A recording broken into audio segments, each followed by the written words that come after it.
Loredana Zefi dhe futbollisti Dortmundit Karim Adeyemi janë një çift mjaft simpatik. Loredana sigurohet që bashkëshorti i saj dhe vajza Hana të kenë raporte të mira së bashku.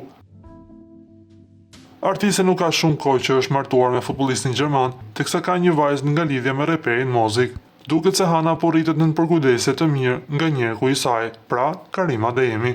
Loredana së fundmi ka postuar një video të shkurtër nga një ecje me Adeyemin, Hanën dhe qenushin e tyre. Ajo gjithashtu ka shpërndarë një fotografi të Hanës në shpinën e Adeyemit, që e përshkruan si një çantë të re në krahët e tij. Me sa duket, raporti i Loredanës dhe Karim Adeyemit është mjaft i lumtur dhe rrjedhimisht edhe vajza e saj duket shumë e lumtur në praninë e futbollistit. Nga ana tjetër na duhet të rikujtojmë se Mozik është një lidhje dashurie me Lotina Hazirin dhe së fundmi i ka dedikuar një këngë asaj, teksa i shpreh të gjithë dashurinë përmes rreshtave të këngës.